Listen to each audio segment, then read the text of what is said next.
General Jack Singlaub, 2 or 3 days ago, you can correct me if I get it wrong, went out to lunch with General Mike Flynn. Yeah, that sounds like a pretty cool party.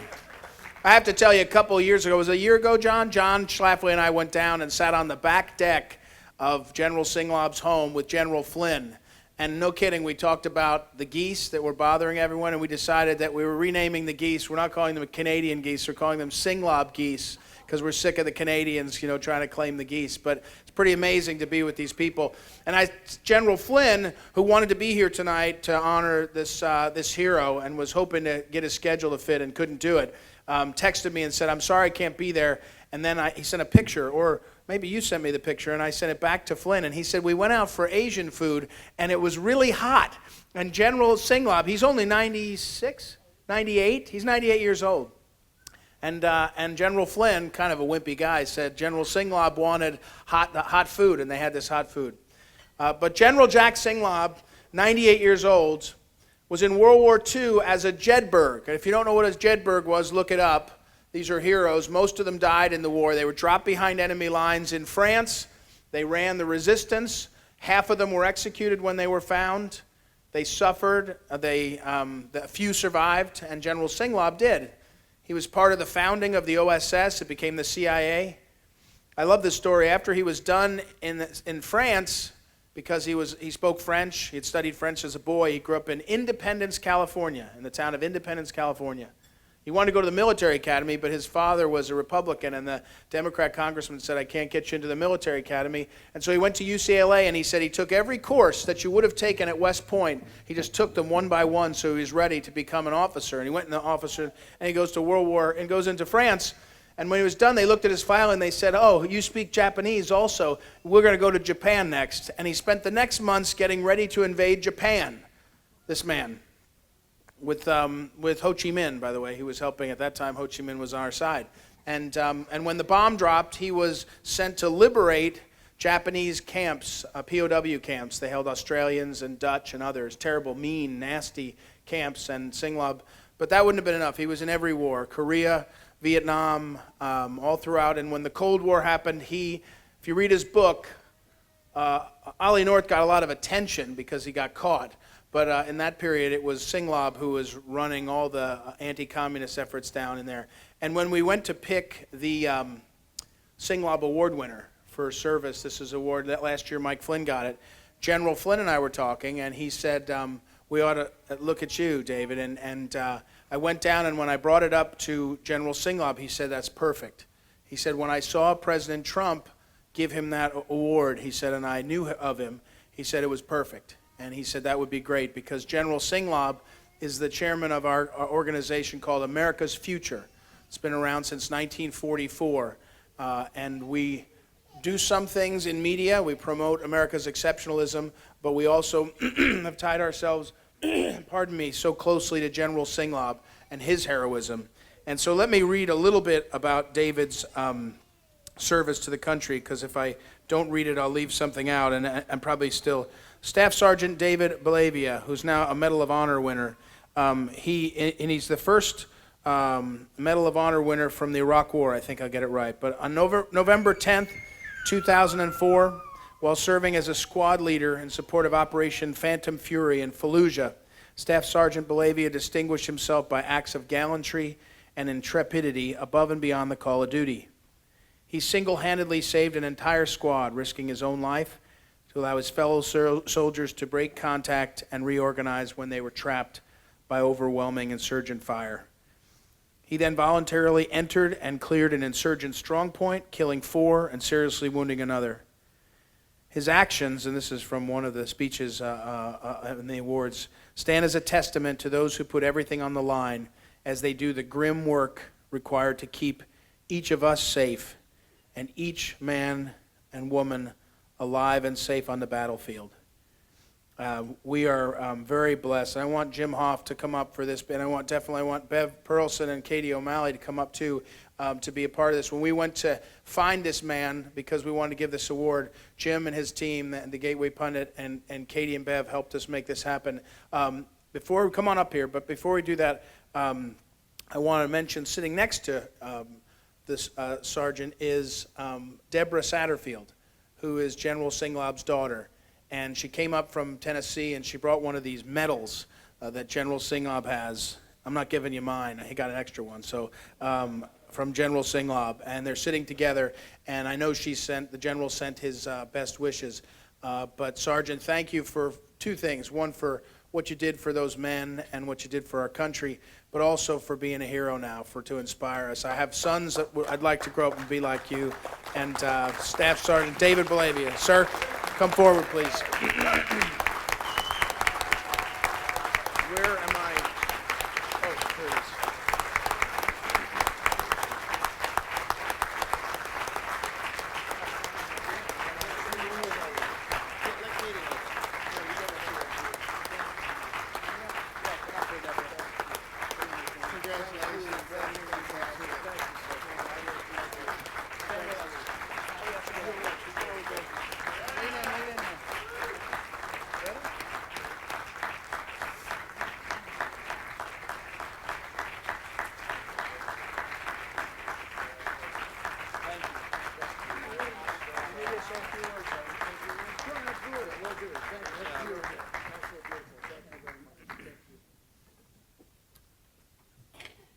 Well, it's a little awkward. I was in here to talk about man-made global warming. Is this the wrong room? Is that too soon? No? Listen, do you all know who General Singlaub was? Raise your hand if you've never heard of this man. Don't feel, we're all friends here. We got, by the way, they say that they don't have conservative women in the movement. Are you kidding me? Look at this room. We got it's really impressive. I believe we also have the bass player to Danzig here, which is, yeah, that's right. There we go. No, you look great. You look great. No, he's a friend. No, here's what I'm saying. This man, we're talking about an American icon. No exaggeration. There is not one controversial thing the United States of America has done since 1942 that didn't have your father's name on it. He fought for liberty. He loved this country, and he hated communists. He really did. And you might not know his name. You might not know what he did for America, but you know who does know his name? The Soviets, the Chinese, and every single person that wanted to cause us harm. You know, the general had a little situation in 1977 when he approached then President Carter and basically said, well, he said what majority of the military couldn't say, which was, what the hell are you thinking, right? And he lost his leadership position at that time.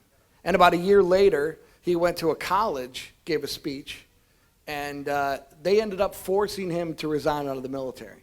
Now, one of the things that was interesting about this man, as opposed to what happened to MacArthur, was that when MacArthur was forced out of leadership, you didn't really hear a lot about MacArthur for a very long time. Truman won that fight historically, and in the military, that was the commander-in-chief, and no general stands up to a commander-in-chief. But your dad was a little bit different, because right after that election, it seemed that the military said, we're with the general. I think he was right about everything. And not only did the Army wrap their arms around this guy, but he was then brought in back to the White House, back to the highest echelons of America, and brought back into the fight at a time when we needed it. Because by the end of the 80s, the communists were no more. And a lot of that has to do with what your dad did. So God bless him very much. I want to briefly also thank you two gentlemen here. I served with the Polish Army. And I'm going to tell you something. Those are some of the bravest men I've ever seen in my life. There's a Camp Kilo outside of Najaf. And we saw some videotapes of what those guys were going through.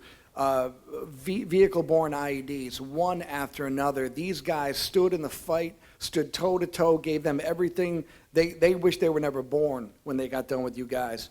And I was very proud to serve side by side by such great heroes. And I just didn't serve with Hungarians, but God bless you too. Yeah, all right, we love you too. So I don't want you to feel they just weren't there that day, all right? That was all. But no, we have a lot of great. Listen, I want to tell you something right now. There's one thing about the United States military that is different. A lot of you people have children getting ready to go to college, right? If you want to go incur all that debt, wonderful, right?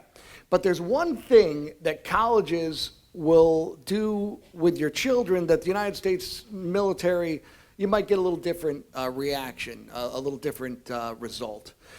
There are institutions of higher learning that want to create a perpetual state of adolescence. They want to nurture it. They want to encourage it. Stay young as long as you possibly can. Do whatever you want to do.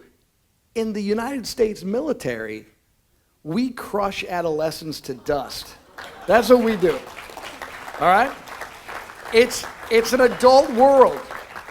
It's an adult world. There are no Nerf helmets in this world. We fight. There's no safe spaces. Not in the United States Army. We have to do tough things every single day, and that's what our parents did. That's what the men and women did in World War II and before, and that's why America is always going to be the shining city on the hill. Let me tell you something. We have differences. There are divisions, don't get me wrong. But you know what's great about the United States military? I don't care who you worship. I don't care what you love. I don't care what you look like or who you voted for. What I care is that you're willing to be next to me. Because when the bullets fly, people start to understand what is important in this world. There is an enemy out there that watches everything we do, and they want us. They want to change the way we live our lives. They want to give us fear. They want to try to impact this greatness that is our country. And you know what? Pack your lunch. Pack your lunch. You can't touch us. You know, we spend so much time learning our enemy's culture, learning our enemy's way of life. Was that you? What happened? That is the Hungarian ambassador, ladies and gentlemen. Thank you very much. Always there for us. I appreciate it. God bless you. Look, we talk about the enemy's culture. We have to learn and respect, and you know, we don't talk to the women directly over there because that's insulting, right? We don't show our feet. We talk for 20 minutes and don't get anything done. You can make the argument that's what Congress does, but for 4.5 hours. But you know what I'm saying. But here's the reality. The enemy needs to start researching what America's all about, what our culture's all about. Because I'll tell you what, we lost 3,000 Americans 18 years ago. And you look at how much we've changed and how much scar tissue we've grown. We've got men and women out there right now, hooking and jabbing. They're going without food. They're going without all the Wi-Fi culture and all the things our young people enjoy so much here. And they do it voluntarily. Voluntarily. There is not a dental program. There is not a college debt big enough to make you kick down a door. You're not going to go clear a road of IEDs because, you know, that's something that you're going to be able to get something out of. It's not about, you know, God, look, military, we'll cover your health care, right? We'll cover your college debt, all the things that make people run outside and wear berets and wave French bread, right? All the protests that are out there. We got that covered. Why do people do it? Well, because we're worth it. America's worth it. This experiment is not going to die on our watch. And you know something, like your father? You know, you could go around there and you can ask people, do you appreciate our freedom? Do you appreciate your liberty? Do you know the one people you don't have to ask is the enemy? Because they sure as hell respect us. And there aren't a lot of them available for comment if you want to interview them. That's the way we do it. That's just the way it is. And if you have a hard time dealing with that, make some tea, go to sleep. If you can't deal with it, watch a fluffy movie. Lifetime, that's what they do. But for us, this is an adult world. And bad guys that want to do bad things, you want to pacify that threat? Nancy Pelosi, you want to make coffee? I'm up all night. Let's talk. Sometimes to pacify, you got to put them down. And that's what we've been doing since 1775. We have been confronting bullies in the United States of America and our military. And we're ready to keep doing it.